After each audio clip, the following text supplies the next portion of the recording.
The brother asked a question that like people are fighting in Kashmir and they're doing jihad. Similarly in Manipur, the people are fighting and he had to leave the city and come here. And because of the terrorist, he's 15 days here.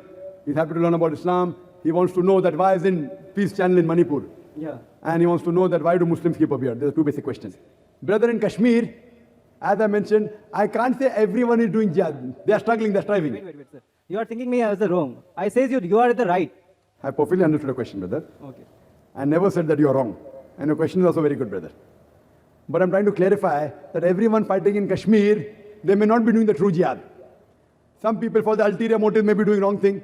Those who are truly following the commandment of the Quran and fighting, then you can say that they are doing jihad fi sabilillah. I cannot put a blanket rule that everyone in Kashmir is doing jihad fi sabilillah. Now coming to your question of Manipur. I know that there is a lot of fighting going in Manipur and because of them you are here. Maybe it is Allah's planning. Almighty God has planned that because of fighting you are here. Leave us at peace in this world, maybe you'll get peace in the hereafter also, correct? Now you have heard such a good lecture about peace. This world, peace is a temporary peace, which you should strive. But the best peace is the peace in the hereafter. Now coming to your question, why do Muslims keep a beard and why Peace Channel is not seen in Manipur? As far as the Peace Channel is not seen in Manipur, you can easily take the frequency. If you put a dish, maybe the cable operators may not be putting it, but if you put a dish which costs just a few thousand rupees and face it in the direction of 68 degrees east towards Intelsat 10, inshallah you'll get the Peace Channel. You can try and tell the cable operator to see it. We cannot go to Manipur and try and force them. But if they put the dish and face it to 68 degrees east and tune into the frequency, inshallah I'll get it. Coming to your question, why do Muslims keep a beard?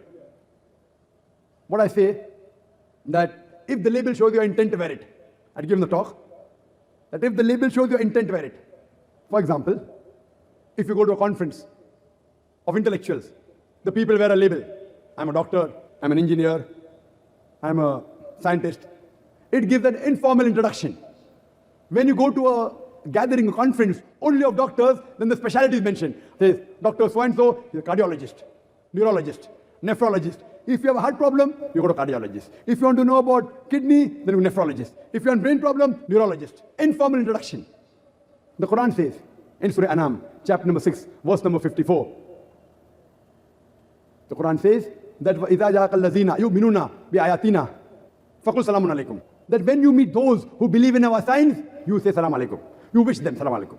Islam pays stress on saying assalamu alaikum. It's the religion of peace.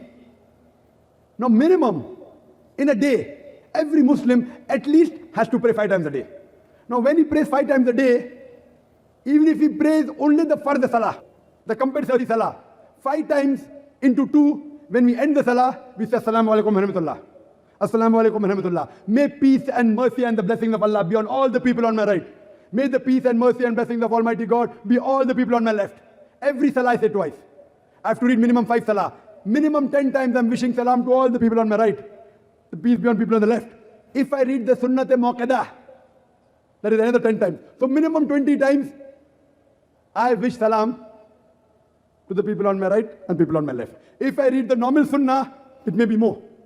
Anytime I meet a Muslim, I have to wish him assalamu alaikum. May peace be on you. It's also mentioned in the Quran, in Surah Nisa, chapter number 4, verse number 86. It says, when anyone gives you a greeting, gives you a courteous greeting, wish back more courteously or at least the same.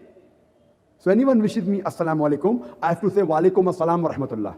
If anyone says peace be on you, I have to say may peace and mercy be on you. If someone says assalamu alaikum wa rahmatullah, I have to say wa alaikum assalam wa rahmatullahi wa barakatuh. I have to wish back better. If someone says assalamu alaikum wa rahmatullahi wa barakatuh, I have to wish back at least the same. Wa alaikum assalam wa rahmatullahi wa barakatuh.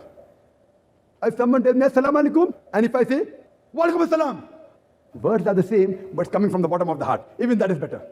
So Allah says in the Quran, wish back more courteously. Now, when I'm traveling, and when I meet Muslims, how will I know that he's a Muslim? So, we have identity, beard. But today, in the media, if you are a beard, you're a terrorist. Yeah. Now, but look at this. Brother, let me complete the answer. Please let me complete the answer. If the Sikhs keep a beard and wear a turban, they are called as staunch followers. If Muslims keep a beard, they are called a terrorist. If the Christian nuns, they cover their head, they are called as religious. If Muslim women are covered, they are called as subjugated. Media. See, this beard can't even harm a fly. And this cap of mine, it can't even harm a fly. If you read the Quran does not say you should keep a beard. There's only one verse in the Quran in Surah Taha, chapter number 20, verse number 94, where Moses, peace be upon him, he catches the beard of Harun alayhi salam, Aaron, peace be upon him. And he says that, "O son of my mother, why do you catch me by my beard?" That is the only place where the beard has come. But our beloved Prophet says in Sahih Bukhari, volume number 7, hadith number 780 and 781, our beloved Prophet said, "Do the opposite of what the pagans do. Trim your mustache short and grow the beard." Now, because it's a commandment of the Prophet, Allah says in the Quran, "Atiullah wa atiur Rasul." Obey Allah and obey the Messenger. Our Prophet has commanded and we obey. And it is a good way for me to identify. Many people, when I go to anywhere on the streets, I go to a foreign country, they see a cap and a beard, "Assalamu alaikum, assalamu alaikum, wa alaikum salam." It's an informal introduction. I am spreading peace. So what we realize that it is an informal introduction. And like for example, if you go in a car, if you're the doctor, he puts a cross. Why? To identify that that car belongs to a doctor. If you have some emergency, you can stop the car and you can ask for help. Now when you see a person having a beard, as well as covering the head, you know he's a Muslim. I remember, and if you ask your grandparents, 50 years back, 100 years back, they will tell you that the non-Muslims, when they wanted to hire a taxi, a cab, they looked for a driver who wore a cap and who had a beard. Muslim driver, he won't take me for a ride. When they wanted to buy from a grocery, they wanted to buy from a person whose owner had a beard, Muslim.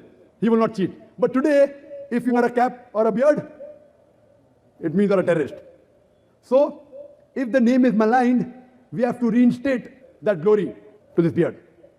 Fine? And it is only a label. It's a commandment of the Prophet. He said it, therefore we do it. It cannot even harm a fly, but it gives an informal introduction that we are Muslims. We can wish each other. And if you have any problem, if you require help, it's the duty of Muslim to help the neighbor. You stop a man with a beard and a cap, inshallah he'll help you. Hope that answers the question. Thank you.